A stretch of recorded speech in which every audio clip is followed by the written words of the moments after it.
మీ అందరికీ కూడా ఒక విషయం చెప్పాలి.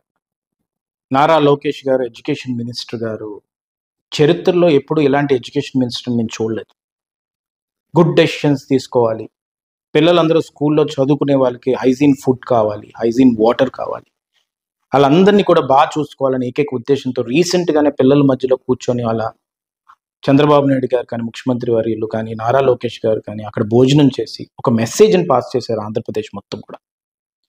నేను ఎందుకు ఇంత మంచి మినిస్టర్ మనకు ఉన్నారని చెప్పడానికి ఉదాహరణ ఏంటంటే, మొన్న వేములపూడిలో మా నియోజకవర్గంలో కేజీబీవీ హాస్టల్లో మనకి అక్కడ కస్తూర్బా గాంధీ బాలిక విద్యాలయంలో కొంతమంది పిల్లలకు అస్వస్థకు గురవుతే ఆ ఇన్సిడెంట్ని తెలుసుకునేక నేను ఒక్క మెసేజ్ కొట్టడం జరిగింది ఆయనకి. ఆ మెసేజ్ని చూసి ఆ మినిస్టర్ లోకేష్ గారు ఎంత లెవెల్ మైక్రో లెవెల్ అనాలిసిస్కి వెళ్ళారని చెప్పడానికి ఏకైక ఉద్దేశంతో ఈరోజు ఈ మెసేజ్ ఇవ్వడానికి అని చెప్పి వీడియో చేస్తున్నాను.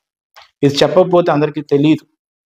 ఎందుకంటే ఈ కూటమి గవర్నమెంట్లో ఒక మినిస్టర్ ఎంత బాగా పనిచేస్తున్నారని చెప్పడానికి ఏకైక ఉద్దేశంతో ఈ వీడియో చేస్తున్నాను.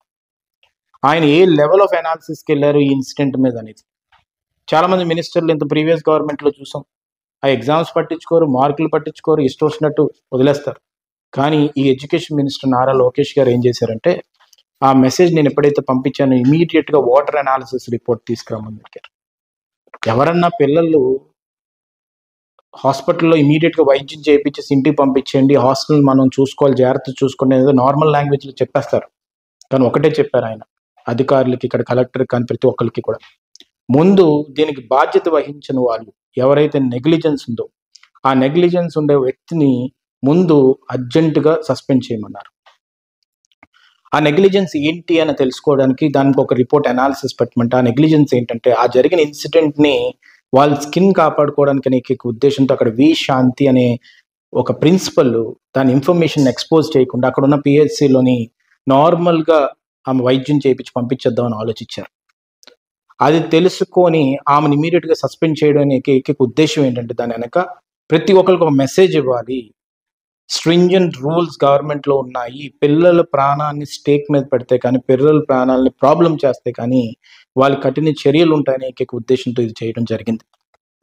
దీని మీద మళ్ళీ ఒక రిపోర్ట్ జనరేట్ చేసిన తర్వాత యాక్షన్ తీసుకున్నారు. అందుకో ఆ ప్రిన్సిపల్ గారు దాన్ని ఎక్స్పోజ్ చేయకుండా దాయడం వల్ల ఆమెకి ఈ పనిష్మెంట్ రావడం జరిగింది. అయితే ఇప్పుడు ఈరోజు చూసుకుంటే ఆయన ఏ లెవెల్ ఆఫ్ అనాలిసిస్కి వెళ్ళారంటే, వాటర్ అనాలిసిస్ రిపోర్ట్ అని ఒక రిపోర్ట్ తీసుకొచ్చారు. అది ఇక్కడ అయ్యన్న పాత్ర గారు కానీ, మీరు కానీ, లేకపోతే ఎవరైనా కానీ ఆ ఫుడ్ బాగుందా, హాస్టల్లో పరిసరాలు ఎలా ఉన్నాయి, అక్కడ ఏం నడుస్తుంది, ఇవన్నీ మేము చెక్ చేస్తాం. కానీ వాటర్ అనాలిసిస్ రిపోర్ట్ తెప్పించాలన్న ఆలోచన మాకు రాల.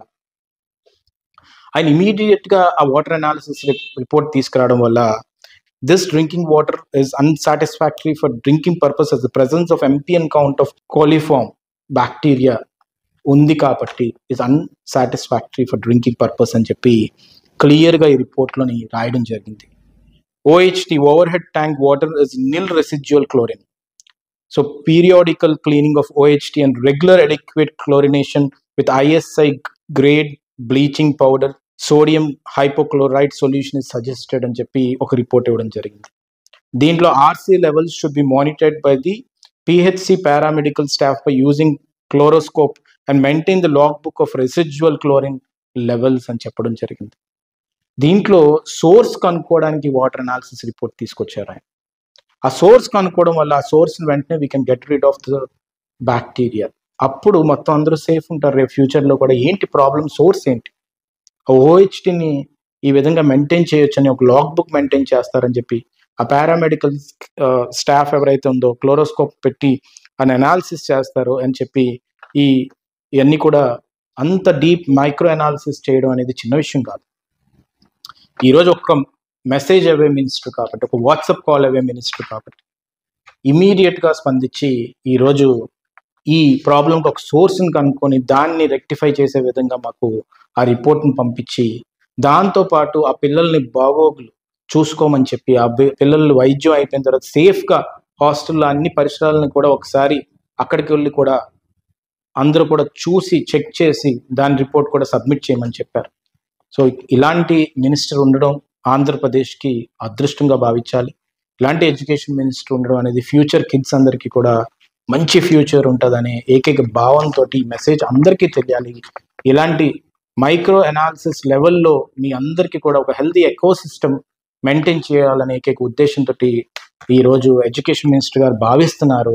దానికి ఈరోజు వి శాంతి గారు ప్రిన్సిపల్ గారిని ఇమీడియట్గా అక్కడి నుంచి తీసేయడం జరిగింది.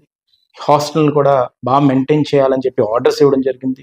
పిల్లలు సేఫ్గా ఉండాలని హెల్త్ రిపోర్ట్ తీసుకొచ్చి వాళ్ళ బాగోగులు కూడా వాళ్ళని పర్సనల్గా చూడడం జరుగుతుంది.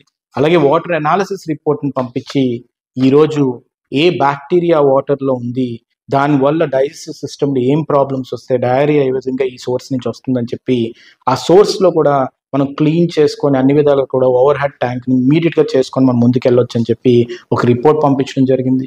ఈరోజు ఒక్క నియోజకవర్గంలో ఒక్క హాస్టల్లో ఇలాంటి ప్రాబ్లం వచ్చినట్టు ఇమీడియట్గా రియాక్ట్ అయ్యి ఈరోజు ఆ పిల్లల్ని కూడా సేఫ్టీ ఎకో సిస్టంలో పెట్టాలని చెప్పి ఆలోచించే ఎడ్యుకేషన్ మినిస్టర్ నారా లోకేష్ గారికి ధన్యవాదాలు తెలుపుకుంటున్నాను. Thank you.